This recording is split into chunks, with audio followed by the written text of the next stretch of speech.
One death. Rahul जब छोटा था तब उसका माता पिता का निधन हो गया था और तब से राहुल अपने चाचा और चाची के साथ रह रहा है, जिन्होंने राहुल की देखभाल अपने बच्चे जैसे कर रहा है। ऐसा लगता है कि राहुल उसका असली बेटा है और राहुल को कभी भी माता पिता का कमी नहीं होने दिया।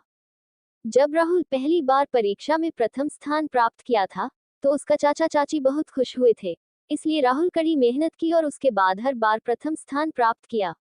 जब राहुल 16 साल का हुआ तो उसका चाचा और चाची दूसरे शहर में चले गए, इसलिए राहुल अपने नए स्कूल के छात्रावास में रहने लगा। राहुल की कक्षा में एक लड़की थी और वह बहुत सुंदर थी। उसका नाम लिली था। राहुल को लगता था कि लिली से राहुल को प्यार हो गया था, लेकिन राहुल अपनी मन की भावनाओं को व्यक्त करने वाला नहीं था। इसलिए राहुल अपने मन की भावनाओं को लिली से नहीं कहा और अपने चाचा और चाची को खुश करने के लिए राहुल अपने पिछले स्कूल की तरह ही कड़ी मेहनत से पढ़ाई की। लेकिन जब राहुल अपने नए स्कूल में रैंक 1 हासिल किया और दूसरे की तुलना में राहुल पढ़ाई एक तेज लड़का था, राहुल बहुत खुश हुआ था जब उसने अपने नए स्कूल में रैंक 1 हासिल किया। राहुल की कक्षा में सबसे सुंदर लड़की लिली ने एक दिन अध्ययन संबंधी मदद के लिए संपर्क किया। राहुल बहुत खुश था कि लिली ने अध्ययन संबंधी मदद के लिए संपर्क किया है। फिर लिली को अध्ययन संबंधी से राहुल उसकी मदद करता था और हर दिन अध्ययन समझाने के बाद थोड़ी समय के लिए हंसी मजाक भी किया करते थे और राहुल को लगा कि उसका जीवन परिपूर्ण है। लेकिन एक दिन राहुल की कक्षा के 3 लड़के अचानक स्कूल के बाद राहुल के पास आए। उन्होंने राहुल को लिली के साथ बातचीत बंद करने की धमकी दी या वे उसे स्वर्गलोक पहुंचा देंगे। बेशक राहुल पहले तो उन्हें गंभीरता से नहीं लिया, लेकिन एक और हफ्ते के बाद जब राहुल स्कूल से घर जा रहा था तो एक वैन अचानक उसके पास आकर रुक गई और राहुल अपहरण कर लिया गया। वे राहुल को किसी सुनसान जगह पर ले गए और उन्होंने राहुल पीटा, लेकिन उन्होंने उसे उन जगहों पर दर्दनाक चोट पहुंचाई जो कपड़े पहनने के बाद नहीं देखे जा सकते। जिन लोगों ने राहुल को पीटा वे राहुल की कक्षा के 3 लड़के और वैन चलाने वाले 2 एक व्यक्ति थे। उन्होंने एक बार फिर राहुल को धमकी देते हुए कहा कि अगर तुम लिली के साथ बातचीत करता रहा तो तुम्हारे चाचा और चाची को तुमको घर से बाहर निकाल देने के लिए परेशान करेंगे और उन्हें भी परेशान करेंगे। वह लोग राहुल को चेतावनी देने के बाद फिर राहुल को जहां से अपहरण किया था वहीं लाकर छोड़ देता है। दूसरे दिन स्कूल में राहुल लिली से कहता है कि लिली तुम मुझसे बात करना बंद कर दो क्योंकि मैं अपने मामलों के कारण अपने चाचा और चाची को परेशान नहीं करना चाहता। वे पहले से ही अपने 2 बच्चों के प्यार को मेरे साथ बांट रहे हैं और मैं अपनी बातों की वजह से उन्हें बिल्कुल परेशान नहीं करना चाहता। राहुल लिली से बातचीत बंद करने के बारे में कहकर फिर वह वहां से चला गया। राहुल अपने चाचा और चाची को अपनी चोटों के बारे में कुछ नहीं बताया था क्योंकि राहुल नहीं चाहता था कि वे उसकी वजह से चिंता करें। लेकिन एक हफ्ते बाद लिली अचानक राहुल के घर आ गई। दूसरी तरफ बिग मैंशन में बॉस कपूर, जो लगभग 18 साल की उम्र में दिखता था, एक राजा के आकार के बिस्तर पर लगभग 30 साल की महिला के साथ मस्ती कर रहे थे। पलंग के पास एक छोटी सी मेज थी और उस पर एक टेलीफोन था जो बजने लगा। ट्रिरिंग ट्रिरिंग। फोन लेने के लिए हाथ बढ़ाने से पहले कपूर रुक गया और टेबल की दिशा की ओर बढ़ गया। जो कुछ भी है यह महत्वपूर्ण है। अब बोलो, कपूर खराब मूड में बोला क्योंकि वह अपने मस्ती के घंटों के दौरान उत्तेजना में था। फोन की दूसरी तरफ से एक आदमी की कर्कश आवाज आई, बॉस कपूर, मैडम लिली एक छोटे से बैग के साथ उस लड़के के घर गई।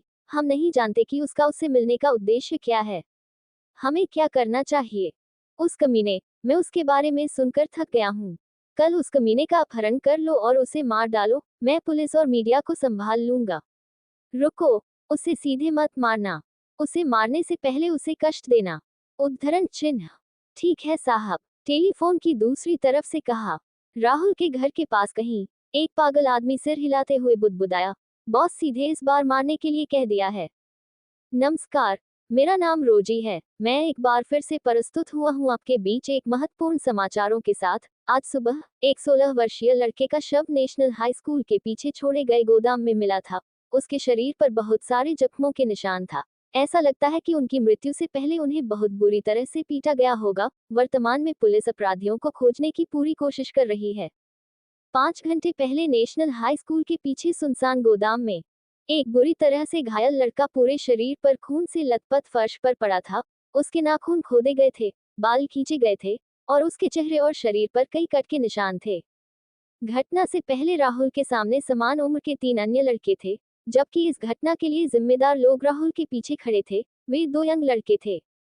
राहुल ने धीरे और कमजोर स्वर में कहा, क्यों क्यों तुम मेरे साथ ऐसा कर रहे हो? मैंने वही किया जो तुमने मुझे बताया और उससे बात करना बंद कर दिया, तो क्यों? समूह के लड़कों में से एक ने चिल्लाते हुए कहा, हमने आपको उससे दूर रहने के लिए कई बार कहा था। आप उसकी पहचान जानते हैं। वह बॉस कपूर से जुड़ी हुई है, हालांकि वह ये नहीं जानती, यह उनके माता पिता द्वारा तय किया गया था। काफी समय पहले, उद्धरण चिन्ह, एक अन्य लड़के ने उपहास के साथ कहा, लेकिन बॉस कपूर ने तुम्हें मारने के लिए कहा है। वह कल की बात थी। बॉस कपूर को पता चला कि लिली कल स्कूल के बाद तुम्हारे घर आई थी, और कौन जानता है कि तुम दोनों ने अपने घर में क्या किया होगा। उद्धरण चिन्ह, अपने पूरे शरीर और चेहरे पर दर्द सहते हुए बोलते हुए राहुल के आंसू छलक पड़े। हमने कुछ नहीं किया। मैंने उसे आमंत्रित भी नहीं किया था। मैंने उसे पिछले हफ्ते स्कूल में मुझसे बात करना बंद करने के लिए भी कहा था, इसलिए उसने कभी बात नहीं की। पिछले हफ्ते से मेरे पास और मेरे घर आने का कारण ये था कि वह उस किताब को वापस करना चाहती थी जो मैंने उसे कुछ हफ्ते पहले दी थी। तो क्या? हाँ हाँ हाँ, अब तुम्हारी किस्मत पर मुहर लग गई है। बॉस कपूर ने हमें तुम्हें मारने के लिए कहा, और यह अंतिम है। बस अपने आप को दुर्भाग्यपूर्ण समझो कि तुम हमारे हाथों मरोगे। हाँ हाँ हाँ। राहुल की आंखों में दर्द, निराशा, अनिच्छा और क्रोध था जब उनका निधन हो गया। लेकिन राहुल के भाग्य में कुछ और ही लिखा था। To new world. राहुल की आंखों में दर्द, निराशा, अनिच्छा और क्रोध था जब उनका निधन हो गया। लेकिन राहुल के भाग्य में कुछ और ही लिखा था। ये जगह कहाँ है? मैं कुछ नहीं देख सकता। ओह, मुझे याद आया, मैं उन कमीनों द्वारा मारा गया था। क्रूर, वे कितने क्रूर थे। तो यह वह जगह है जहाँ लोग मौत के बाद जाते हैं। इतना अंधेरा क्यों है? रुको, मुझे कुछ सुनाई दे रहा है। राहुल, अरे यार, क्या कर रहे हो यार? तुम इतने महत्वपूर्ण कार्यक्रम में क्यों सो रहे हो? यार उठो, जल्द ही तुम्हारी बारी होगी। अरे, तुम्हें क्या हो गया है? राहुल, अपने भ्रमित विचारों के बीच अपनी आंखें खुली। अरे भाई, तुम आखिरकार जाग गए, जल्द ही तुम्हारी बारी आएगी। राहुल उस आवाज की ओर मुड़ा जो राहुल की दाहिनी ओर से आई थी। नीले बालों वाला एक लड़का राहुल के सामने हाथ लहरा रहा था। अरे भाई, क्या तुम ठीक हो?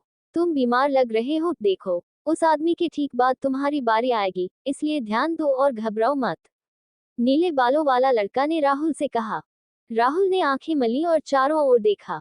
कई लड़के और लड़कियां हॉल के बीच में चबूतरे को घेरे हुए थे, और मंच के बीच में एक छोटा सा तालाब था। तालाब के अंदर रंग बिरंगी मछलियां तैर रही थी। लाल, नीली, काली, पीली आदि कई रंग बिरंगी मछलियां तैर रही थी। एक अधेड़ उम्र का आदमी तालाब के पास खड़ा था जिसने अजीब खुदा हुआ पैटर्न वाला एक अजीब कपड़े पहना था। अपने हाथ में कागज को देखते हुए वह तेज आवाज में बोला, इलियास। करीब 16 साल का एक लड़का एक तरफ से निकला और उत्साह से मंच पर चला गया। अधेड़ उम्र का आदमी इलियास को तालाब के बीच में खड़े होने का इशारा करता है, और इलियास तालाब के बीच में जाकर खड़ा हो गया। तालाब की पानी इलियास के घुटनों तक पहुंच रहा था। 1 मिनट तालाब के बीच में खड़े रहने के बाद दो मछलियां, एक लाल और एक हरी, इलियास के चारों ओर तैरने लगी। धीरे धीरे लाल मछली चमकने लगी जबकि हरी मछली वही रहने लगी। 10 सेकंड के बाद लाल मछली ने चमकना बंद कर दिया, जिसने मध्यम आयु वर्ग के व्यक्ति को एक बार फिर तेज आवाज में बोले, Ilyas, middle grade fire affinity और लो ग्रेड वुड एफिनिटी। परिणाम सुनकर आसपास के लोग फुसफुसाने लगे, लेकिन इससे मध्यम आयु वर्ग के व्यक्ति पर कोई असर नहीं पड़ा क्योंकि उसने इलियास को तालाब छोड़ने का इशारा किया। राहुल के सामने जो हुआ वह इतना अविश्वसनीय था कि राहुल को लगा कि राहुल सपना देख रहा हूं, लेकिन ये सपना नहीं था। राहुल को ऐसा लगा कि उसे किसी दूसरे की शरीर में स्थानांतरित कर दिया गया है, लेकिन इसका मतलब है कि इस शरीर के पिछले मालिक की मृत्यु हो गई है। राहुल को अचानक डर लगने लगा। राहुल को जिंदा रहने का एक और मौका मिल गया, लेकिन ऐसा लगता है कि इस दुनिया में भी जीवित रहने के लिए जादू जरूरी है। अधेड़ उम्र के आदमी और उन चमकती मछलियों की बातें सुनकर ये दुनिया निश्चित रूप से राहुल को लगा कि यह पृथ्वी नहीं है जिसे वह जानता था। ऐसा लगता है कि मध्यम आयु वर्ग के व्यक्ति ने जो कहा, उसे देखते हुए लोग इस दुनिया में तत्वों को नियंत्रित कर सकते हैं। अगर मैं किसी दिन बहुत शक्तिशाली बन सकता हूँ और पृथ्वी पर लौट सकता हूँ, और मैं अपना बदला लूंगा, राहुल ने मन ही मन सोचा। अधेड़ उम्र के आदमी द्वारा अपना नाम पुकारे जाने को सुनकर राहुल अपने विचारों से बाहर हो गया और मंच पर चला गया, थोड़ा घबराया हुआ था। मंच पर पहुंचने के बाद राहुल तालाब के बीच में चला गया और राहुल अपनी आंखें बंद कर ली। यदि कोई मछली मेरे चारों तरफ चक्कर लगता है, तो मुझे भी कुछ लाभ या सोने की अंडा मिल सकती है, जैसे कि काल्पनिक उपन्यासों में उल्लिखित लोग हैं। फिर भी अगर यह सिर्फ भाग्य का एक मोड़ था, कोई बात नहीं, मुझे उम्मीद है कि मैं यहाँ बहुत दुखी नहीं हूँ। अगर कोई एक चीज है जो मैं कर सकता हूँ, तो वह है कड़ी मेहनत करना। मुझे बेजोड़ प्रतिभा नहीं चाहिए, और अगर मैं औसत भी हूँ, तो भी मैं इसे कड़ी मेहनत से बनाऊंगा। और यहाँ शॉर्टकट भी होने चाहिए।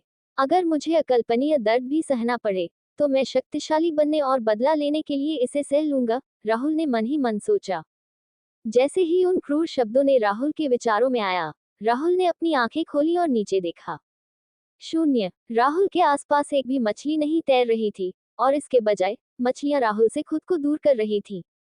फिर राहुल अपने स्थान पर लौट आया, और नीले बालों वाला लड़का उदास स्वर में बोला, आह, लगता है हम दोनों को मौलिक योद्धा के कठिन रास्ते पर चलना है। मौलिक जादूगर बनने का कोई मौका नहीं है। उन शब्दों को सुनकर राहुल ने मन ही मन सोचा, अभी भी एक मौका है मेरे पास, लेकिन एक बात मुझे समझ में नहीं आ रही है कि इस नए शरीर की लड़के के बारे में मुझे कुछ याद क्यों नहीं आ रहा है।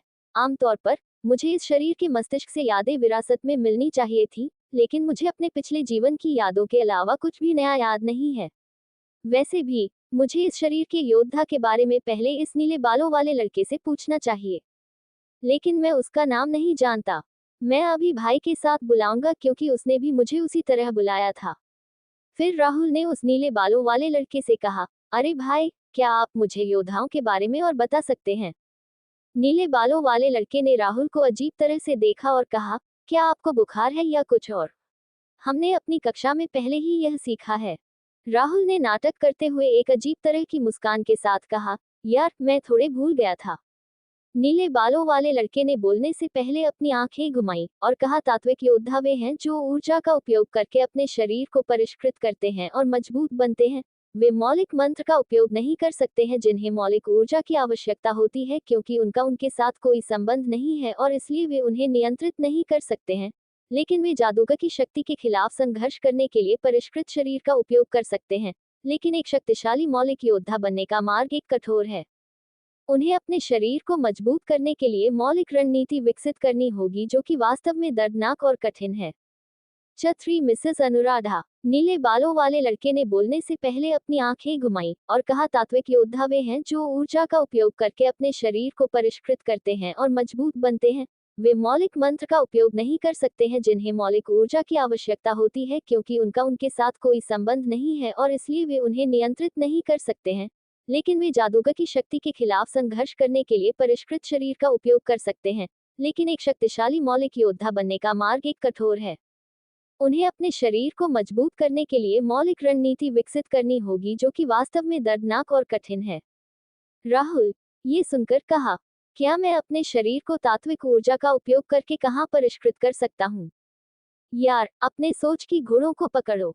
हम अपने शहर की प्लेस में आत्मीयता की जांच कर सकते हैं, हम निश्चित रूप से इसे याद नहीं कर सकते। भले ही हर कोई जानता है कि एक प्रतिभाशाली ही इसे याद कर सकते हैं, लेकिन हम लोग मेहनत करें तो इसे जल्दी से याद कर सकते हैं। नीले बालों वाला लड़के ने राहुल से कहा। अधेड़ उम्र के व्यक्ति ने अगला नाम पढ़ा, कीरा। नाम सुनते ही लोगों में कोहराम मच गया, क्योंकि लंबे गोरे बालों वाली एक खूबसूरत लड़की शान से मंच की ओर चल पड़ी। और जैसे ही लड़की ने तालाब में कदम रखा, हंगामा शुरू हो गया। नीली मछली, सुनहरी मछली और सियान मछली जल्दी जल्दी तैरकर उस लड़की की ओर बढ़ी और चमकने लगी। वे रुकने से पहले पूरे 1 मिनट तक चमकते रहे। मध्यम आयु वर्ग के व्यक्ति ये देखकर हैरान था। वह अभी भी हैरानी से केरा को देख रहा था। फिर मध्यम आयु वर्ग के व्यक्ति ने कहा, केरा, high grade water affinity, high grade light affinity और हाई ग्रेड एयर एफिनिटी। ऐसे मनमौजी नतीजे सुनकर भीड़ में कोहराम और बढ़ गया। हालांकि राहुल जादूगर और मौलिक योद्धा के बीच का अंतर नहीं जानता था। अरे भाई, उसे अपनी राक्षसी प्रतिभा के शीर्ष पर इतना अच्छा जादू मिला है, लेकिन वह हमारे लीग से बाहर है। चलो चलते हैं, हमें पहले अनाथालय में वापस जाना होगा, ये तय करने से पहले कि हमारे भविष्य के प्रशिक्षण के लिए किस स्थान पर शामिल होना अच्छा होगा है। मौलिक योद्धा के रास्ते पर, नीले बालों वाला लड़का ने राहुल से कहा। फिर दोनों हॉल से बाहर निकल गए। लगता है इस समय दोपहर हो गई है, राहुल ने मन ही मन सोचा। जब राहुल शहर में पहुंचा तो वह शहर को देखकर मन ही मन सोचता है कि शहर इतना उन्नत नहीं दिखता है। शहर में कोई कार या बाइक भी नहीं दिखाई दे रही है। इसलिए इसका मतलब है कि ये दुनिया विज्ञान पर ज्यादा विकसित नहीं हुई है, जैसे कारों और बाइक की जरूरत है। हालांकि इस दुनिया में घोड़ों और कुछ अजीब जानवरों को गाड़ी खींचते देखा जा सकता है। 15 मिनट पैदल चलने के बाद राहुल और नीले बालों वाला लड़का एक अनाथालय जैसे ही पहुंचे, 9-10 साल के बच्चे दोनों की तरफ दौड़े और पूछने लगे, अरे समर्थ, कैसा रहा रिजल्ट? राहुल, क्या आपको कोई एलिमेंट मिला? नीले बालों वाला लड़का असहाय होकर बोला, रुको, सब रुको, हम दोनों को कोई भी तत्व नहीं मिला। हम श्रीमती अनुराधा के साथ बात करने जा रहे हैं कि एलिमेंटल वॉरियर ट्रेनिंग के लिए कौन सी जगह सही होगी हम लोग के लिए। जब 9-10 साल के बच्चों को पता चला कि राहुल और समर्थ को कोई भी तत्व नहीं मिला है तो वह निराश हो गए। फिर बच्चों ने दोनों को हिम्मत दी और तितर बितर होने से पहले उन्हें कुछ मिठाइयां दी। राहुल और समर्थ फिर श्रीमती अनुराधा के कार्यालय चले गए। श्रीमती अनुराधा, जो अपने कार्यालय में थी, राहुल और समर्थ को देखकर कोमल स्वर में कहा, आप दोनों आज इतने दिनों के बाद कार्यालय में आए हो, ऐसा लगता है कि आप दोनों किसी जरूरी काम से कार्यालय आए हो। श्रीमती अनुराधा, हम दोनों असफल हो गए, समर्थ ने श्रीमती अनुराधा से कहा। आह, ऐसा भाग्य है। क्या आपने तय किया है कि मौलिक योद्धा के रूप में प्रशिक्षण शुरू करने के लिए किस स्थान पर पंजीकरण करना है? श्रीमती अनुराधा ने कहा। समर्थ ने कहा, नहीं श्रीमती अनुराधा, हम आपसे इस पर चर्चा करने की उम्मीद कर रहे थे क्योंकि आप इस तरह की चीजों के बारे में हमसे ज्यादा जानते हैं। राहुल इस जादुई दुनिया में नया था और राहुल को इस दुनिया के बारे में कुछ मालूम नहीं था, इसीलिए श्रीमती अनुराधा और समर्थ की बातें ध्यान से सुन रहा था। समर्थ श्रीमती अनुराधा से कुछ कहता उससे पहले राहुल ने कहा, क्या हम क्लाउड फैंटेसी पैलेस में शामिल नहीं हो सकते? उद्धरण चिन्ह पूर्ण विराम। राहुल की बातें सुनकर श्रीमती अनुराधा और समर्थ दोनों ने अजीब तरह से राहुल की तरफ देखा। राहुल को लगा कि वह कुछ गलत बोल दिया है। जब राहुल श्रीमती अनुराधा की कार्यालय में आ रहे थे तब रास्ते में राहुल की दिमाग में क्लाउड फैंटेसी पैलेस बारे में याद आने लगा। राहुल नहीं जानता था कि क्लाउड फैंटेसी पैलेस आखिर क्या है और यह उसे याद क्यों आ रहे हैं। वह तो इस दुनिया में पहले कभी आया भी नहीं था जो उसे क्लाउड फैंटेसी पैलेस के बारे में याद हो। राहुल को लगा कि यह यादें इस शरीर के मालिक का होगा, यानी कि राहुल की आत्मा अभी जिस शरीर में है उस शरीर के मालिक का होगा, जो अब उसे इस क्लाउड फैंटेसी पैलेस की नाम याद आ रहा है। उसे लगा कि इस शरीर के मालिक योद्धा या एक जादूगर होगा और क्लाउड फैंटेसी पैलेस प्रशिक्षण लेने का कोई स्थान होगा। ये जानने के लिए कि क्लाउड फैंटेसी पैलेस आखिर क्या है, इसीलिए राहुल ने श्रीमती अनुराधा से क्लाउड फैंटेसी पैलेस के बारे में कहा। मैं इतना कैसे लापरवाह हो सकता हूँ जो जानकारी के बिना, श्रीमती अनुराधा से कहा, कहीं मैं मुसीबत में ना पड़ जाऊं। राहुल मन ही मन सोचा। समर्थ बेबसी से और गंभीरता से बोला, भाई तुम्हें क्या हुआ है? आपके जागने के बाद आपके दिमाग में कोई समस्या आ गया है क्या? ये सामान्य ज्ञान है कि क्लाउड फैंटेसी पैलेस केवल एलिमेंटल जादूगरों की भर्ती करता है। समर्थ जिस राहुल को जनता था, दरअसल उस राहुल की मौत हो गई थी। जब इस नए राहुल की आत्मा पुराने वाले राहुल की शरीर में एंट्री किया तो उसकी आंखें खुल गई और उस डेड बॉडी में जान आ गई। जब पुराने वाले राहुल यानी कि उस शरीर के मालिक की मौत हो गई थी तब समर्थ राहुल के साथ ही था। राहुल ने समर्थ से कहा था कि मैं सोने जा रहा हूं, जब मैजिक प्रशिक्षण में मेरा नंबर आ तो मुझे जगह देना। 4 क्लाउड फैंटेसी पैलेस। जब पुराने वाले राहुल यानी कि उस शरीर के मालिक की मौत हो गई थी तब समर्थ राहुल के साथ ही था। राहुल ने समर्थ से कहा था कि मैं सोने जा रहा हूं, जब मैजिक प्रशिक्षण में मेरा नंबर आ तो मुझे जगह देना। संयोग भी इतना तगड़ा था कि जब समर्थ राहुल को जगाने के लिए गया तो उसी समय राहुल की आत्मा एंट्री किया और बेजान पड़े डेड बॉडी में फिर से जान आ गई। और इस डेड बॉडी में एंट्री करने के बाद नई राहुल ने धीरे धीरे अपनी आंखें खोली और जिससे समर्थ को कुछ पता नहीं चला कि राहुल की मौत हो गई है और उस डेड में किसी और ने अपना कब्जा जमा लिया है। राहुल अजीब तरह से मुस्कुराया और कहा, क्षमा करें, बस मेरी तबीयत ठीक नहीं है और मैं कुछ चीजें भूलता रहता हूँ। वैसे भी छोटी छोटी बातों पर ध्यान न दें और मुझे बताएं, क्या क्लाउड फैंटेसी पैलेस के बराबर कोई जगह है जो एलिमेंटल वॉरियर्स की भर्ती और प्रशिक्षण भी देता है? अरे यार, मैं तो आप लोगों को ये तो नहीं बता सकता कि मैं एक दूसरी दुनिया का राहुल हूँ और आप लोग जिस राहुल को जानते हैं दरअसल उसकी मौत हो गई है। मैं तो दूसरी दुनिया से आ टपका हूँ इस डेड बॉडी में। अब मुझे सावधानी से चलना होगा, नहीं तो किसी को भी मुझ पर शक हो जाएगा, राहुल ने मन ही मन सोचा। श्रीमती अनुराधा ने पूरी गंभीरता से कहा, ऐसे कई गुट हैं जिनकी तुलना क्लाउड फैंटेसी पैलेस से की जा सकती है, जो मौलिक योद्धाओं और जादूगरों दोनों की भर्ती करते हैं। हालांकि वे बहुत दूर हैं। श्रीमती अनुराधा की चेहरा परेशान दिख रहा था और उसने आगे कहा, लेकिन अफसोस की बात यह है कि हमारे पास केवल आप में से एक को भेजने के लिए पैसे हैं।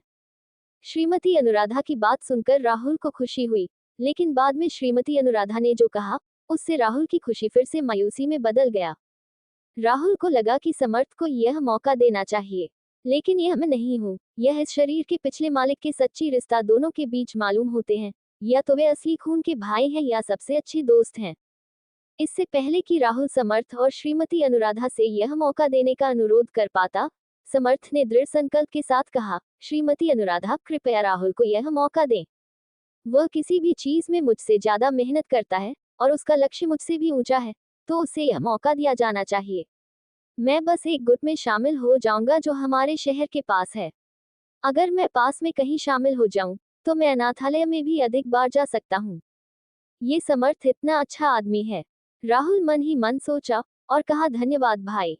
हालांकि मुझे नहीं पता कि इस शरीर के पिछले मालिक का क्या उच्च लक्ष्य था। मेरा लक्ष्य छोटा नहीं है, मुझे पावर हाउस बनना है और बदला लेने के लिए अपनी दुनिया पर लौटना है।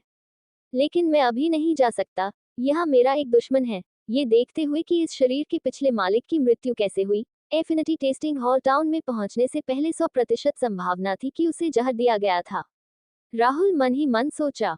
राहुल और समर्थ वापसी लौटने से पहले श्रीमती अनुराधा से थोड़ी और बात की, फिर दोनों कार्यालय से वापसी लौट गए।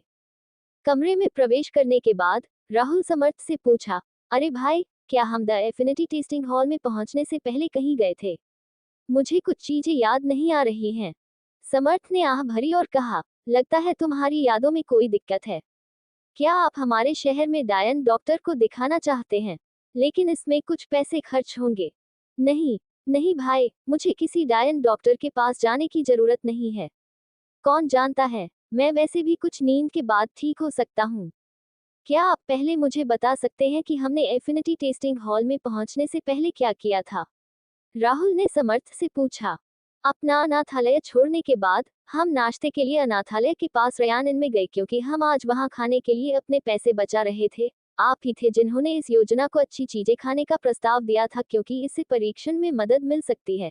ऐसा लगता है कि आपका बेवकूफी भरा विचार काम नहीं आया। इतना कहकर समर्थ जोर से हंस पड़ा। हा हा हा हा हा हा। ये बात सुनकर राहुल शर्मिंदा हुआ। लेकिन ऐसा लगता है कि इस शरीर के पिछले मालिक को वहां खाने के दौरान सराय में जहर दिया गया होगा। राहुल की आत्मा जिस शरीर में आ टपका था, यानी कि उस शरीर के मालिक की मौत कैसे हुई थी, यही पता लगाने के लिए राहुल समर्थ से उसके बारे में पूछ रहा था। क्योंकि राहुल को लगा कि समर्थ उसका सब बेस्ट दोस्त या भाई है और दोनों साथ में ही रहता था, तो समर्थ को सब कुछ मालूम होगा कि राहुल यानी कि और शरीर के मालिक क्या क्या करता था और मौत होने से पहले वह कहाँ कहाँ गया था। राहुल समर्थ से एक बार फिर एक सवाल पूछा, समर्थ, क्या शहर में कोई था जिससे मेरी दुश्मनी थी? जैसे कोई दुश्मन था जो मुझे मारना चाहता था। क्योंकि राहुल इस शरीर में कब्जा कर लिया था और लोग यही जानते हैं कि वह इसी दुनिया का है, क्योंकि लोगों को तो यह नहीं मालूम था ना कि वह राहुल नहीं बल्कि उसकी शरीर में किसी और की आत्मा है। इसीलिए इस शरीर के मालिक का दुश्मन उसका भी दुश्मन है।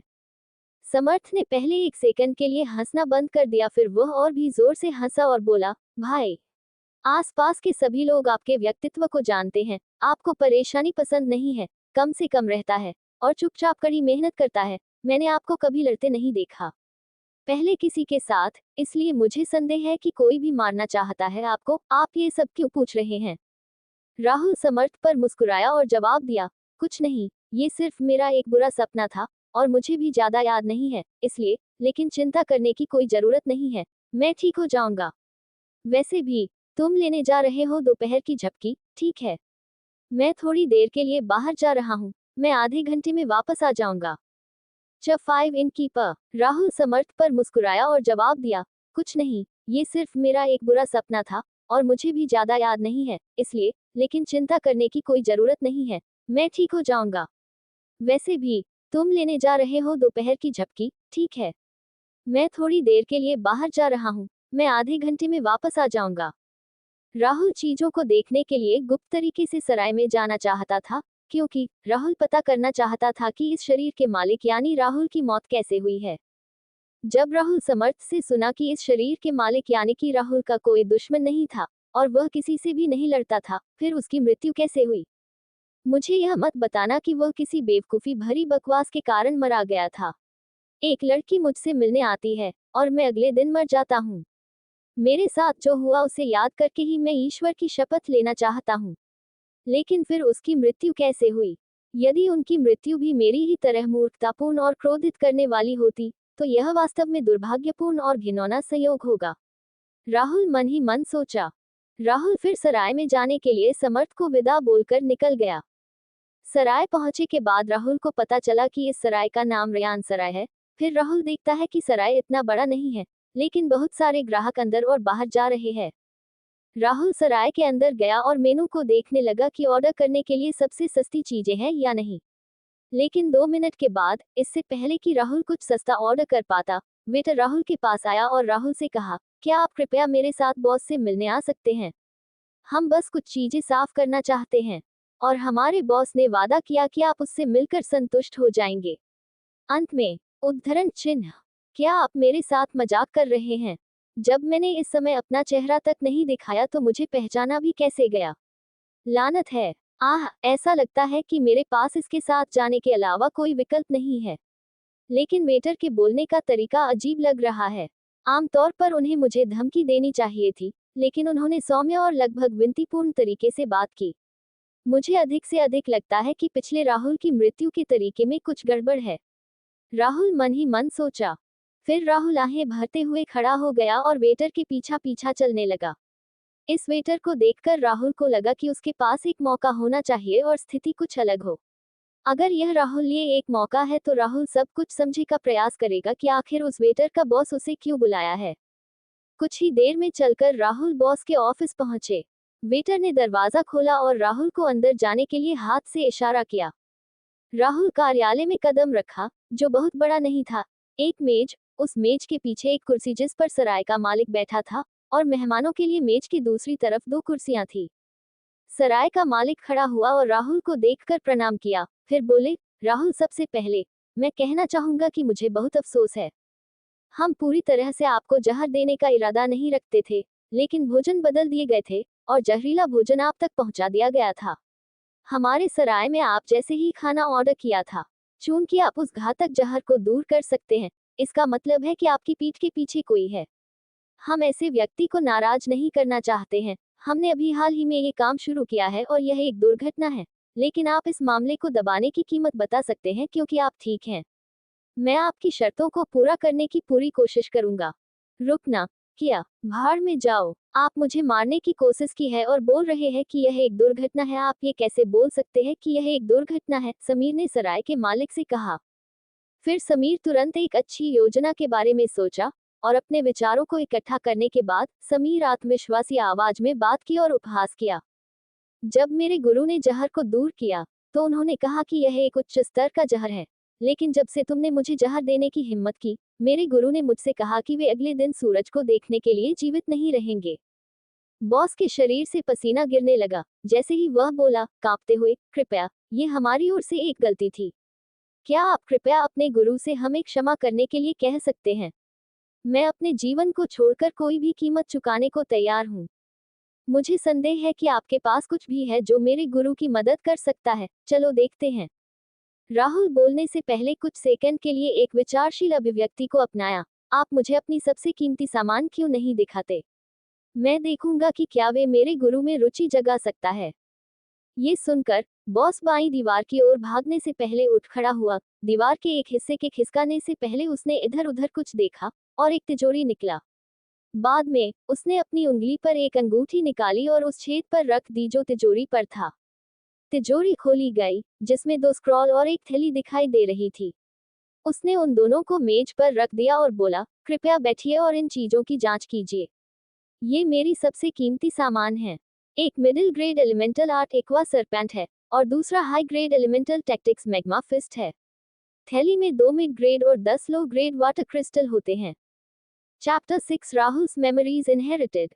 उसने उन दोनों को मेज पर रख दिया और बोला, कृपया बैठिए और इन चीजों की जांच कीजिए। ये मेरी सबसे कीमती चीजें हैं। एक middle grade elemental art aqua serpent है और दूसरा high grade elemental tactics magma fist है। पाउच में 2 मिड ग्रेड और 10 लो ग्रेड वाटर क्रिस्टल होते हैं। सभी सामान को देखने के बाद राहुल खुशी से नाचना चाहता था, लेकिन राहुल ने अपना संयम बनाए रखा और बोला, बेकार की सामान, वे शायद मेरे गुरु का ध्यान आकर्षित नहीं करेंगे, लेकिन मैं अपने गुरु को समझाने की पूरी कोशिश करूंगा। और आपके पास वर्तमान में कितने गोल्ड टेल हैं? मुझे दे दो, उनमें से आधे अभी मेरा दिन बर्बाद करने के लिए।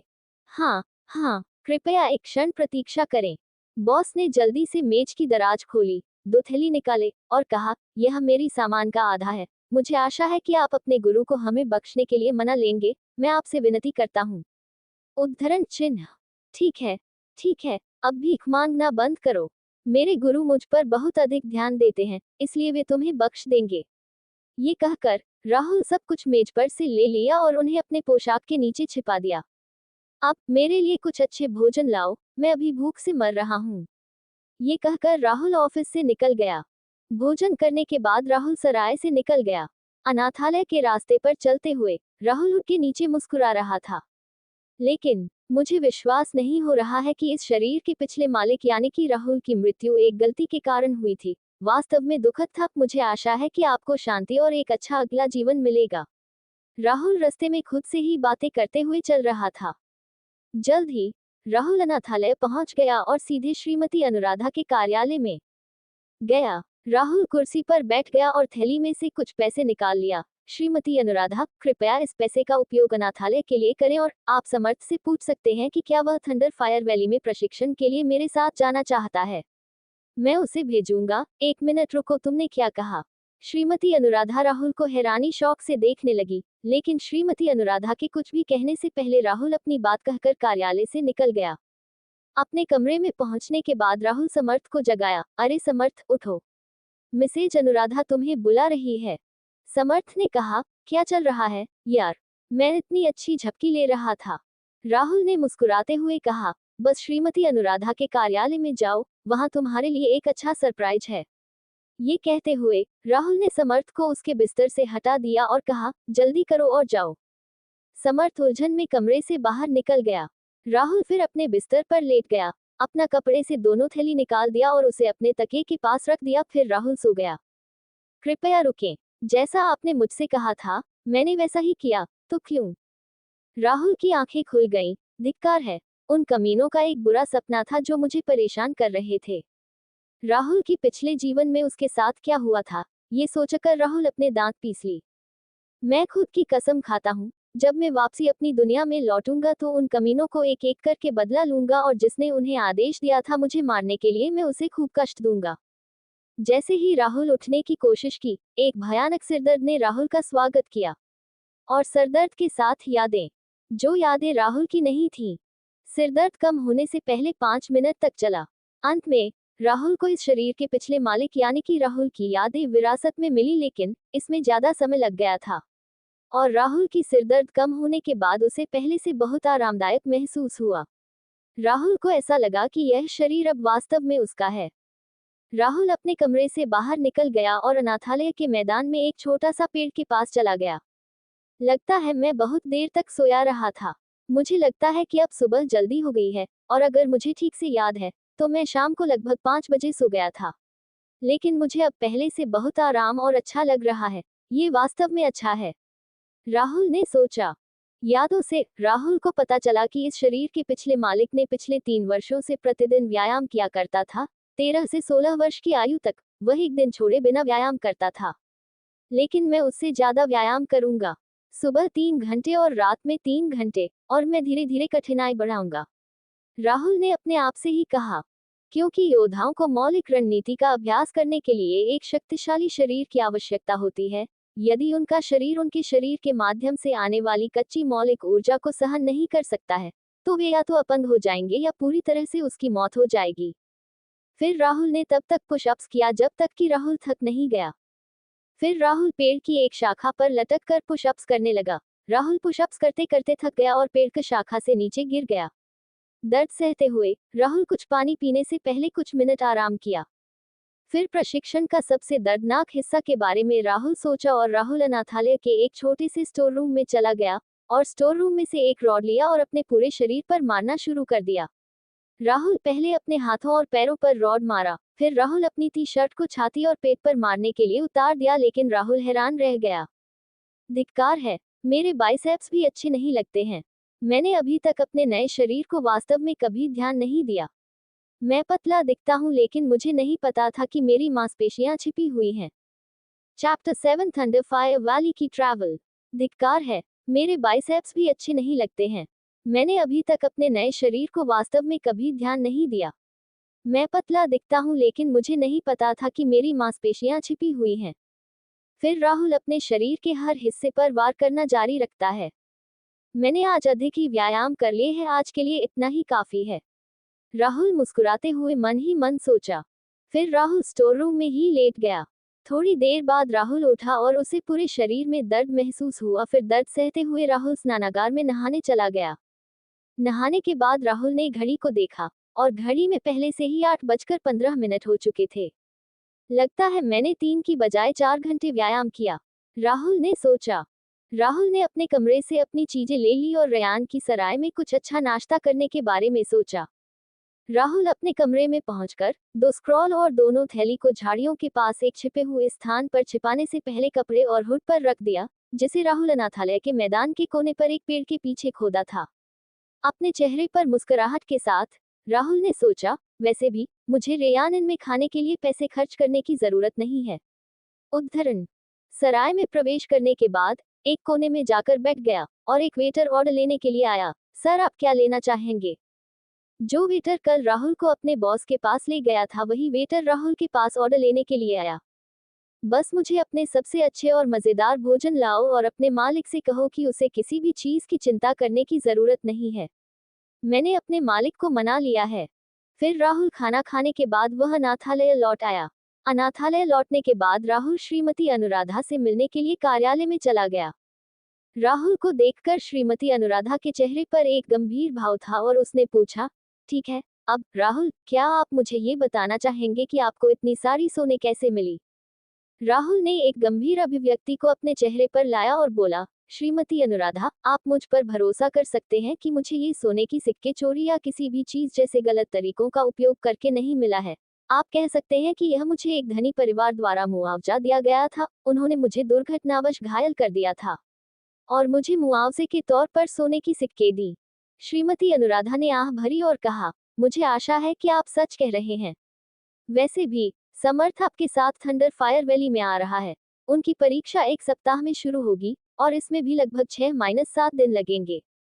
तुम दोनों को वहां पहुंचने के लिए मैंने कल आपके द्वारा दिए गए पैसे से गाड़ी तैयार कर ली है।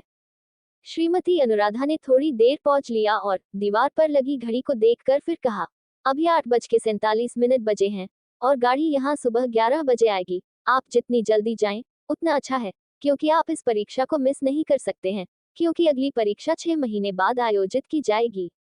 कुछ और बातें करने के बाद राहुल ऑफिस से निकलकर अपने कमरे की ओर चल दिया। फिर राहुल अपने कपड़े और अन्य चीजें को समेटना शुरू कर दिया। मुझे अपनी सभी सामान को स्टोर करने के लिए एक और बैग की आवश्यकता होगी, राहुल ने कहा। समय भी हो गया थंडर फायर वैली में जाने के लिए। फिर राहुल और समर्थ दोनों तैयार हो गए और गाड़ी की प्रतीक्षा करने लगे। छोटे बच्चे और श्रीमती अनुराधा भी अनाथालय के मैदान में थे। बच्चे बहुत उत्साहित थे क्योंकि श्रीमती अनुराधा ने बच्चों के लिए खिलौने और मिठाई जैसी कुछ चीजें खरीदी थी और सभी चीजें साथ लेकर आए थे। राहुल ने जो पैसे उन्हें दिए थे उसी से वह सभी चीजें खरीदी थी। फिर अनाथालय के मैदान पर गाड़ी भी आ गई। श्रीमती अनुराधा ने कहा, राहुल, समर्थ, वहां जाने के बाद आप दोनों सावधानी से रहना। ये दुनिया बहुत क्रूर है, इसलिए आप दोनों को सावधानी से बाहर चलना होगा। ध्यान रखना। सभी को विदा करने के बाद राहुल और समर्थ दोनों अपने अपने बैग लेकर गाड़ी में चला गया। गाड़ी के अंदर समर्थ उदास होकर बोला, अब अनाथालय में कोई बड़ा योद्धा नहीं है और जो भी है वह सब छोटे छोटे बच्चे हैं। चिंता मत करो भाई, हम उन्हें देखने के लिए यहाँ आते रहेंगे। हमें बस मजबूत तेज होना है। अगर हम मजबूत हो जाते हैं तो हम आसानी से धन कमा सकते हैं और यहाँ भी अधिक बार आ सकते हैं, राहुल ने समर्थ से कहा। थंडर फायर वैली की हमारी इस यात्रा में कोई मुसीबत सामने नहीं आए और हम सही सलामत थंडर फायर वैली पहुंच जाए, यही आशा करते हैं, समर्थ ने राहुल से कहा। आज दोनों को अपना शहर छोड़े हुए 6ठा दिन हो गया था। हर दिन शाम को सुबह सुबह प्रस्थान करने से पहले किसी छोटे शहर में रुकते थे, क्योंकि थंडर फायर वैली की ओर जाने वाले मार्ग की योजना पहले से ही अंकल ली द्वारा बनाई गई थी, जो गाड़ी चलाते हैं। रास्ते में दोनों कई अनोखी चीजें देखी। दोनों लोगों को रॉकेट की गति से उड़ते हुए भी देखा, जो वास्तव में मन को झकझोर देने वाला था। वो हवा की तरह आया और चला गया। फिर आज दोनों उस क्षेत्र में प्रवेश किया जहां थंडर फायर वैली स्थित थी। कुछ आवाज सुनकर राहुल और समर्थ दोनों ने परिवहन से आसमान की ओर देखा और दोनों को एक झटका लगा। आग की लपटों में घिरा एक बड़ा विशाल पक्षी थंडर फायर वैली की ओर तेजी से उड़ रहा था। दोनों ये देखकर चकित रह गया कि एक बड़ा पक्षी आग की लपटों में घिरा आसमान में उड़ रहा है। Chapter 8 examination hall. फिर आज दोनों उस क्षेत्र में प्रवेश किया जहां थंडर फायर वैली स्थित थी। कुछ आवाज सुनकर राहुल और समर्थ दोनों ने परिवहन से आसमान की ओर देखा और दोनों को एक झटका लगा। आग की लपटों में घिरा एक बड़ा विशाल पक्षी थंडर फायर वैली की ओर तेजी से उड़ रहा था। दोनों ये देखकर चकित रह गया कि एक बड़ा पक्षी आग की लपटों में घिरा आसमान में उड़ रहा है। राहुल की आंखों में लालसा और भाव था जब वह बोला, ये थंडर फायर वैली का प्रसिद्ध फ्लेमिंग ईगल है। घाटी के हर बुजुर्ग के पास एक ऐसा जानवर है। मुझे भी एक चाहिए, और यह बहुत अच्छा लग रहा है। राहुल अपने लिए एक ऐसा जानवर पाने की इच्छा व्यक्त करते हुए समर्थ से कहा। समर्थ ने अपना सिर हिलाया और कहा, हम मौलिक योद्धा को अभी भी एक लंबा रास्ता तय करना है इससे पहले कि हम इस तरह के जानवर की सवारी कर सकें। यह मौलिक जादूगर के लिए एक अलग कहानी है। अपने उत्साह को शांत करने के बाद राहुल ने समर्थ से कहा, ताकत, जब तक हम मजबूत हैं, हम चीजों को प्राप्त कर सकते हैं। हमें थंडर फायर वैली में अपना सर्वश्रेष्ठ प्रयास करना होगा। फिर अचानक गाड़ी रुक गई। ठीक है लड़कों, 1 मिनट के लिए बाहर आओ और थंडर फायर वैली के इस हिस्से पर एक नजर डालें, क्योंकि नीचे टाउन में प्रवेश करने के बाद आप यह नहीं देख पाएंगे कि वास्तव में थंडर फायर वैली कितनी बड़ी है। अंकल ली की आवाज सुनकर राहुल और समर्थ बाहर आ गए। अंकल ली ने दोनों को विभिन्न चीजों के बारे में बताया और रास्ते में दोनों को उपयोगी सलाह दी, इसलिए दोनों वास्तव में उनके आभारी थे। दोनों सामने की दृश्यों को देखते हुए हैरान हो गए। मैंने सोचा, यह कोई घाटी नहीं है, यह एक भयानक ग्रैंड कैन्यन है। यह इतना बड़ा और लंबा है। ये व्यावहारिक रूप से दोनों तरफ पर्वत श्रृंखलाओं वाला शहर है। मैं इसे अंत तक भी नहीं देख सकता, और घाटी के आकाश के गहरे हिस्से में बिजली के झटके से भरे काले बादल है। दूर से भी यह इतना खतरनाक लगता है। मुझे आश्चर्य है कि उस जगह पर खड़े होकर कैसा लगेगा। समर्थ ने राहुल से कहा। नजारा देखकर समर्थ का मुंह खुला का खुला रह गया था। अरे भाई, जरा उन सभी लोगों और इमारतों को देखो, राहुल ने समर्थ से कहा। तभी अंकल ली की आवाज आई। ठीक है बच्चों, अब चलते हैं। 1 घंटे और यात्रा करने के बाद अंततः थंडर फायर वैली के द्वार पर पहुंच गए। फिर दोनों गाड़ी से बाहर आ गया। उन दोनों को बाहर आते देखकर अंकल ली मुस्कुराते हुए बोले, हमारी यात्रा यहीं समाप्त होती है बच्चों, और मैं अंदर नहीं आऊंगा क्योंकि अगर मुझे अंदर गाड़ी ले जानी है तो मुझे कुछ पैसे देने होंगे। बेशक, तुम दोनों को कुछ भी भुगतान करने की आवश्यकता नहीं है, केवल एक गाड़ी या अन्य परिवहन वाहन जैसी चीजें लाने वालों को भुगतान करना पड़ता है। कड़ी मेहनत करो और मजबूत बनो, या आपको मेरी तरह गाड़ी चलानी होगी। अंकल ली यह कहने के बाद जोर से हंसा, हा हा हा हा हा हा हा हा। अंकल ली को विदा करने के बाद राहुल और समर्थ दोनों गेट की ओर बढ़े, लेकिन गार्डों ने उन्हें रोक दिया। आपका उद्देश्य क्या है और आप अंदर क्यों जाना चाहते हैं? पहरेदारों में से एक बोला। इससे पहले कि राहुल कुछ बोल पाता, समर्थ ने कहा, हम कल से शुरू होने वाली परीक्षा के लिए यहाँ आए हैं। 1 सिल्वर टेल प्रति व्यक्ति लगेगा अंदर जाने के लिए। समर्थ ने उलझन से कहा, ओह, हम अंदर चलकर जा रहे हैं, गाड़ी पर नहीं। आप पैसे क्यों मांग रहे हैं? अगर आप अंदर गाड़ी पर जाते तो हमें सिर्फ 1 के बजाय 10 चांदी की टेल देना पड़ता। अब जल्दी करो, और अगर तुम अंदर जाना चाहते हो तो भुगतान करो, पहरेदारों ने कहा। फिर राहुल ने अपनी जेब से चांदी की 2 टेल निकाली और उन्हें उस पहरेदार के पास फेंक दिया। चांदी की 2 टेल लेते हुए पहरेदार ने कहा, ठीक है, अब आप प्रवेश कर सकते हैं। इससे पहले कि समर्थ कुछ और बोल पाता, राहुल ने उसका हाथ पकड़ लिया और अंदर घुस गया। प्रवेश करने के बाद समर्थ ने कहा, भाई, अंकल ली ने कहा था कि गाड़ी पर अंदर जाते हैं तभी उन्हें पैसे देने होते हैं, लेकिन हम तो गाड़ी पर तो अंदर नहीं आए, फिर उन्हें हम पैसे क्यों दे?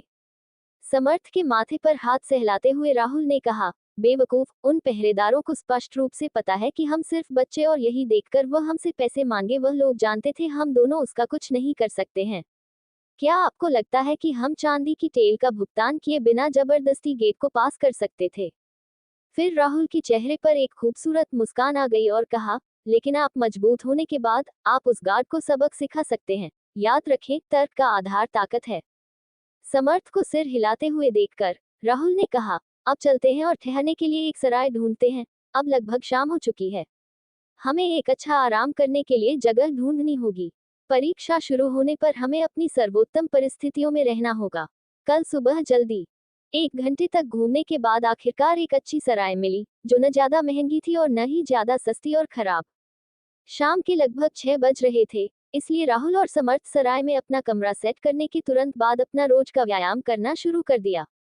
चूंकि परीक्षा सुबह 6 बजे से शुरू होने वाली थी, इसलिए राहुल ने रात के खाने और सोने से पहले केवल 2 घंटे व्यायाम किया। हालांकि समर्थ पहले ही सो गया था क्योंकि उसने केवल 1 घंटे का व्यायाम किया था। राहुल और समर्थ दोनों सुबह 5:30 बजे उठे और परीक्षा देने के लिए चल पड़े। लगभग आधे घंटे तक चलने के बाद आखिरकार दोनों परीक्षा वेन्यू पर पहुंचे। इस परीक्षा में भाग लेने की आवश्यकता बहुत सरल थी। एक की उम्र 20 साल से कम होनी चाहिए और गली के चारों ओर देखने पर लगभग 500 लोग हैं, सभी 20 से कम उम्र के थे। Chapter 9 first round of exam. Rahul और समर्थ दोनों सुबह 5:30 बजे उठे और परीक्षा देने के लिए चल पड़े। लगभग आधे घंटे तक चलने के बाद आखिरकार दोनों परीक्षा वेन्यू पर पहुंचे। इस परीक्षा में भाग लेने की आवश्यकता बहुत सरल थी। एक की उम्र 20 साल से कम होनी चाहिए और गली के चारों ओर देखने पर लगभग 500 लोग हैं, सभी 20 से कम उम्र के थे।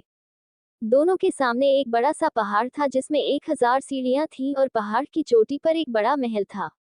आसपास पूछने पर दोनों को पता चला कि यह थंडर फायर वैली का बाहरी महल था। पहले से ही 6 बज रहे हैं, इसलिए परीक्षा जल्द ही शुरू होनी चाहिए और वास्तव में पहाड़ में की 1000 सीढ़ियां चढ़ना और उतरना बहुत ही कठिन है, समर्थ ने राहुल से कहा। राहुल और समर्थ देखता है कि एक व्यक्ति शांति से पहाड़ की चोटी पर महल से नीचे उतर रहा था, लेकिन वह व्यक्ति पूरी तरह से पहाड़ से नीचे नहीं उतरा बल्कि सभी को नीचे देखते हुए जमीन से 10 मीटर ऊपर हवा में तैरता रहा। व्यक्ति का चेहरा देखने पर वह 30 वर्षीय पुरुष जैसा लग रहा था। मेरा नाम दीनानाथ है और मैं इस परीक्षा की देखरेख करूंगा। पहला दौर सीधा है। आपको इन सीढ़ियों पर चलकर पहाड़ की चोटी पर पहुंचना है। सरल है ना? दीनानाथ ने मुस्कुराते हुए लोगों से कहा और सभी ने अपना सिर हिलाया क्योंकि यह वास्तव में सभी को सरल लगता था। लेकिन किसी को यह नहीं पता था कि आसान का मतलब आसान नहीं होता। ठीक है, अब चढ़ना शुरू करो। जो 2 घंटे के बाद भी शीर्ष पर नहीं पहुंच सकते, उन्हें हटा दिया जाएगा। ये कहकर दीनानाथ वापस पहाड़ की चोटी पर उड़ गए। इसके बाद सभी लोग सीढ़ियों की ओर दौड़े और चढ़ने लगे। समर्थ और राहुल भी सीढ़ियों की ओर चढ़ने लगे। पहाड़ विशाल था और सीढ़ियां चौड़ी थीं, इसलिए प्रतियोगियों के बीच ज्यादा प्रतिस्पर्धा नहीं था। लेकिन थोड़ी ही देर में समस्याएं सामने आने लगी। जब सभी 300 सीढ़ियां से ऊपर चढ़ने लगे तो बहुत से लोग पहले से ही थक गए थे और आगे बढ़ने पर सभी को ऐसा लगा कि वह भरी भरकम वजन अपने सर पर रखकर पहाड़ की चोटी पर चढ़ रहा है। हालांकि धीरे धीरे लेकिन निश्चित रूप से हर कदम पर चढ़ने के लिए जिस सहनशक्ति की जरूरत थी वह बढ़ रही थी और हर कदम पर चढ़ने के बाद ऐसा लगा कि भार धीरे धीरे बढ़ रहा है और जैसे जैसे सभी हर कदम पर चढ़ते जाते हैं वैसे वैसे वजन बढ़ता जाता है। 600वां कदम पार करने के बाद भले ही राहुल थका हुआ और भारी महसूस करने लगा था, लेकिन समर्थ उससे भी बदतर चल रहा था। लेकिन दोनों अपनी गति को समायोजित करके चढ़ते रहे। शुरुआती 500 लोगों में से कुछ लोग केवल 100 के आसपास ही समर्थ और राहुल की तरह तेजी से आगे बढ़ रहे थे। 800वां कदम पार करने के बाद केवल 80 लोग तेजी से आगे बढ़ पाए और समर्थ को कठिनाई रहा था। जब 900वें सीढ़ियां पर पहुंचे तो 1.5 घंटे पहले ही बीत चुके थे। इस समय केवल 50 लोग ही तेजी से आगे बढ़ रहे थे। बंद मुंह और दांतेदार दांतों के साथ हर कोई बिना ऊर्जा बर्बाद किए चल रहा थे। एक सीढ़ी चढ़ने के कारण मेरे पूरे शरीर में दर्द हो रहा है। मुझे अपने शरीर की हर एक मांसपेशी से ताकत जुटानी होगी। फिर भी मुझे 1000वां कदम पार करने का पूरा भरोसा है। लेकिन समर्थ, उसकी स्थिति उतनी आशावादी नहीं लग रही है। राहुल ने मन ही मन सोचा। एक और ध्यान देने वाली बात यह थी कि राहुल और समर्थ के अलावा जो 16 साल के थे उन्होंने पहले ही शीर्ष पर चढ़ना छोड़ दिया था और कुछ अन्य 20 वर्ष की आयु के करीब थे। और अन्य जो राहुल और समर्थ की उम्र के आसपास थे, उन्होंने भी शीर्ष पर चढ़ना छोड़ दिया था। 25 मिनट के बाद 13 प्रतिभागी पहले ही पहाड़ की चोटी पर पहुंच चुके थे, जबकि राहुल 997वें सीढ़ी पर था और समर्थ 993वें सीढ़ी पर था और शेष प्रतिभागी राहुल और समर्थ के बीच थे। हैरानी की बात है कि 48 लोगों में से किसी ने भी हार नहीं मानी और स्थिर गति से आगे बढ़ता रहा। मैं शीर्ष पर पहुंच जाऊंगा क्योंकि समय समाप्त होने में अभी 5 मिनट बाकी हैं, लेकिन समर्थ को अपनी क्षमता को बढ़ाना होगा वर्तमान गति से। अगर उसकी क्षमता और थोड़ा भी कमी हो जाता तो वह 5 मिनट में शीर्ष पर नहीं पहुंच पाएगा, राहुल ने सोचा। 4 मिनट के बाद समर्थ को छोड़कर हर कोई शीर्ष पर पहुंच गया और 1000वां सीढ़ी पार करने के बाद राहुल को पंख की तरह हल्का महसूस हुआ, लेकिन फिर उसे थकावट होने लगा और सभी तरह वह फर्श पर गिर गया। अब केवल 1 मिनट बचा था और समर्थ 998वें सीढ़ी पर था। उसे देखते हुए राहुल ने जोर से चिल्लाया, हार मत मानो समर्थ, तुम कर सकते हो, गति स्थिर रखो, 20 सेकंड में 999वीं सीढ़ी चढ़ो ताकि तुम आखिरी कदम पर चढ़ने के लिए और आराम कर सको। समर्थ का चेहरा पसीने और थकावट से लाल हो गया था और उसका शरीर कांप रहा था। उसने राहुल की तरफ देखा और दांत पीसते हुए एक कदम आगे बढ़ा दिया। उसे 20 सेकंड से पहले 1000वें सीढ़ी पर चढ़ना था, इसलिए उसके पास अभी भी मौका था। 1000वें सीढ़ी का दबाव अधिक था, इसलिए उसे अंतिम कदम ऊपर उठाने से पहले उसे अपनी सारी ताकत लगाना होगा। पिछले 10 सेकंड में राहुल के पीछे खड़े दीनानाथ ने समर्थ को देखते हुए उल्टी गिनती शुरू कर दी। 10, 9, 8, 7, 6, 5, 4, 3, ... उद्धरण चिन्ह। दीनानाथ ने उल्टी गिनती रोक दी क्योंकि वह 1000वें सीढ़ी पर चढ़ गया था। अरे भाई, तुमने ये कर दिखाया। मैंने लगभग सोचा था कि मुझे यहाँ अकेले प्रशिक्षण लेना होगा। अब मैं वास्तव में बहुत खुश हूँ, राहुल ने समर्थ से कहा। हालांकि अभी कुछ ही दिन हुए हैं जब से मैं व्यक्तिगत रूप से समर्थ को जानता हूँ। यादों से मुझे पता है कि समर्थ ने हमेशा राहुल को हर अच्छी चीज पर प्राथमिकता दी है। ऐसा सच्चा मित्र शायद ही होता है, राहुल ने मन ही मन सोचा। ठीक है, आप में से 50 ने पहले दौर को पार कर लिया है, लेकिन थंडर फायर घाटी में प्रवेश करना पर्याप्त नहीं है। अभी भी 2 और राउंड हैं, लेकिन निश्चित रूप से आपको थंडर फायर वैली में शामिल होने के लिए केवल दूसरा राउंड पास करना होगा। तीसरा दौर जरूरी नहीं है, लेकिन दीनानाथ ने मुस्कुराहट के साथ फिर बोलना जारी रखा। Chapter 10 second round of exam. ठीक है, आप में से 50 ने पहले दौर को पार कर लिया है, लेकिन थंडर फायर घाटी में प्रवेश करना पर्याप्त नहीं है।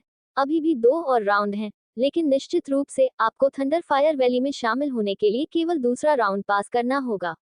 तीसरा दौर जरूरी नहीं है, लेकिन दीनानाथ ने मुस्कुराहट के साथ फिर बोलना जारी रखा। लेकिन यह मत सोचो कि यह आवश्यक नहीं है, तो यह महत्वपूर्ण नहीं है। यदि आप तेजी से प्रगति करना चाहते हैं तो यह वास्तव में आवश्यक है। थर्ड राउंड का परिणाम थंडर फायर वैली में आपके जांच और भाग्य को तय करेगा। राहुल के मन में हमेशा एक सवाल सताता था, जो आज एक अच्छा मौका लगता है अपनी सवाल पूछने का। फिर राहुल ने अपनी हाथ ऊपर उठाया। दीनानाथ ने राहुल की तरफ देखा और राहुल की ओर देखते हुए कहा, क्या आपके कोई प्रश्न हैं? अपना सिर हिलाते हुए राहुल ने पूछा, क्या एक मौलिक योद्धा एक मौलिक जादूगर को हरा सकता है? राहुल की प्रश्न को सुनकर दीनानाथ मुस्कुराए और कहा, मैं इसे सरल तरह से समझाता हूँ। एक मौलिक योद्धा अभ्यास नहीं कर सकता है और मास्टर एलिमेंटल मंत्र की, क्योंकि उनका तत्वों के साथ कोई संबंध नहीं है, इसलिए उन्हें बाहरी आवश्यक ऊर्जाओं का उपयोग करके अपने शरीर को परिष्कृत करना होगा। लेकिन एक मौलिक जादूगर का अभ्यास करने के लिए तत्वों के साथ एक संबंध है और मौलिक मंत्रों का मतलब है कि उनके शरीर में मौलिक ऊर्जा हो सकती है और उनके शरीर के अंदर मौलिक ऊर्जा पैदा हो सकती है, जिससे उन्हें एक मौलिक सागर बनाने की इजाजत मिलती है, जो स्वाभाविक रूप से उन्हें जादुई क्षमताओं का उपयोग करने की अनुमति देती है। फिर दीनानाथ ने बोलना बंद कर दिया और अपना हाथ लहराया और अचानक उसके बगल में एक घनी आग लगने लगी, जो शेर का रूप धारण कर रही थी। कई प्रकार की मौलिक कलाएं और मंत्र हैं। कुछ ऐसे सजीव राक्षसों को आकर्षित कर सकते हैं, कुछ केवल आक्रामक हो सकते हैं, जैसे फायर रेन, फायरबॉल, लाइटनिंग डोम। कुछ सहायक हो सकते हैं, जैसे विंग्स ऑफ फायर। दीनानाथ ने एक बार फिर हाथ लहराया, जिससे शेर गायब हो गया और उसके पीछे पंखों का एक जोड़ा दिखाई दिया। कुछ सेकंड के बाद दीनानाथ ने आग के पंखों को भंग कर दिया और मुस्कुराते हुए चेहरे के साथ कहा, ये सभी चीजें जो मैंने बोली और मैंने अभी आपको दिखाया, मौलिक योद्धाओं द्वारा नहीं किया जा सकता। आखिरी बात सुनकर राहुल को ऐसा लगा जैसे दीवार पर वह सिर पीट रहा है। एक मौलिक योद्धा और एक मौलिक जादूगर के बीच का अंतर इतना बड़ा राहुल को लगा। फिर राहुल दीनानाथ की ओर देखते हुए बोला, क्या मैं एक मौलिक जादूगर नहीं बन सकता हूँ? उद्धरण चिन्ह। दीनानाथ ने हंसते हुए कहा, लेकिन ऐसा नहीं है कि आप एक मौलिक जादूगर नहीं बन सकते, सिर्फ इसलिए कि आपका किसी तत्व के साथ संबंध नहीं है। यदि आप एक मौलिक जादूगर बनना चाहते हैं तो यह वास्तव में आसान है। राहुल ने फिर पूछा, कैसे? एक मौलिक आत्मीयता कैसे प्राप्त करें? एलिमेंटल एफिनिटी हासिल करने के दो तरीके हैं। पहला तरीका, जो सबसे सुरक्षित तरीका भी है, वह है एफिनिटी पिल खाना। दुनिया में कई अजूबे हैं और उनमें से एक एलिमेंटल सोर्स है। उदाहरण के लिए, हमारी थंडर फायर वैली में फायर एलिमेंटल सोर्स और थंडर एलिमेंटल सोर्स। हमारे अल्केमिस्ट इन स्रोतों का उपयोग थंडर एलिमेंट और फायर एलिमेंट की एफिनिटी पिल्स बनाने के लिए करते हैं, जो उन्हें खाने वाले को थंडर और फायर की एलिमेंटल एफिनिटी दे सकते हैं। लेकिन स्रोत दुर्लभ हैं और इसलिए गोली की कीमत एक ऐसी चीज है जिसे एक अनुभवी तात्विक जादूगर भी नहीं खरीद सकता है। ऐसी गोलियों की केवल मांग है और कोई बाजार नहीं है। दीनानाथ ने राहुल से कहा, ऐसा लगता है कि अगर मैंने अपना पूरा जीवन पैसा इकट्ठा करने में लगा दिया तो भी मैं इसे खरीद नहीं पाऊंगा। राहुल ने मन ही मन सोचा और कहा, दूसरा तरीका क्या है? दूसरा रास्ता बहुत खतरनाक है, जिससे आप सभी गुजर रहे हैं, एक मौलिक योद्धा का पथ। रहस्यमय तरीके से मुस्कुराते हुए दीनानाथ ने अपनी बात जारी रखा, आप जानते हैं, हमारे थंडर में एक भी मौलिक योद्धा नहीं है फायर वैली, क्योंकि मौलिक योद्धा के इस पथ पर चलने वालों के लिए केवल दो परिणाम हैं। एक, आप मर जाते हैं, और दो, आप एक मौलिक विशेषज्ञ बन जाते हैं, जो एक सामान्य मौलिक जादूगर की तुलना में अधिक शक्तिशाली अस्तित्व है। वाह! देखते ही देखते सभी 50 लोगों के बीच हंगामा शुरू हो गया और ये शब्द सुनकर राहुल भी भौंचक्का रह गया, जिसने राहुल को झटका देने के साथ साथ उत्साहित भी किया। लेकिन सभी ने सोचा, अब ये क्या है, लेकिन किस लिए? उद्धरण। सभी को चुप होते देख दीनानाथ ने आगे कहा, लेकिन पिछले 100 वर्षों में केवल 11 लोग ही हमारी थंडर फायर वैली में एलिमेंटल स्पेशलिस्ट बने। उन्हें एलिमेंटल स्पेशलिस्ट कहा जाता है क्योंकि अब सक्षम मास्टर एलिमेंटल आर्ट्स के ऊपर उनके शरीर भी परिष्कृत हैं, इसलिए यह कोई बड़ी बात नहीं है। प्रत्येक मौलिक जादूगर एक मौलिक विशेषज्ञ बन सकता है यदि वे चाहते हैं, जबकि मौलिक योद्धा या तो मर जाते हैं या मौलिक विशेषज्ञ बन जाते हैं। इन क्रूर शब्दों को सुनकर सभी का मूड खराब हो गया, लेकिन राहुल परेशान नहीं हुआ। जब तक मौका है, मैं इसे समझ लूंगा, राहुल ने सोचा। ठीक है, सब लोग, दूसरा राउंड 5 घंटे में शुरू होगा। आप सभी उन कॉटेज में आराम कर सकते हैं। दीनानाथ ने बाईं ओर एक क्षेत्र की ओर इशारा करते हुए कहा, 5 घंटे के बाद हम दूसरे राउंड के लिए महल में प्रवेश करेंगे। फिर सभी आराम करने के लिए कॉटेज की ओर चल पड़े, क्योंकि पहाड़ की चोटी पर चढ़ने के इतने गहन संघर्ष के बाद हर कोई अपनी शक्ति खर्च कर चुका था, अब वह आराम करना चाहता था। जब वे अपने कॉटेज के अंदर आराम कर रहे थे, तब दीनानाथ की आवाज तेज होने के कारण सभी को जगा दिया और 5 घंटे बीतने में ज्यादा समय भी नहीं लगा। आवाज सुनकर कुछ ही देर में सभी बाहर आ गए। ये देखकर कि हर कोई तैयार था, दीनानाथ ने सभी प्रतिभागियों को दूसरे दौर के लिए महल में ले आया। दूसरा दौर भी बहुत सरल है, आप सभी को 5 मिनट के लिए 2 क्षेत्रों में रहना होगा। दीनानाथ ने सभी को बड़े महल के अंदर ले जाने के बाद कहा,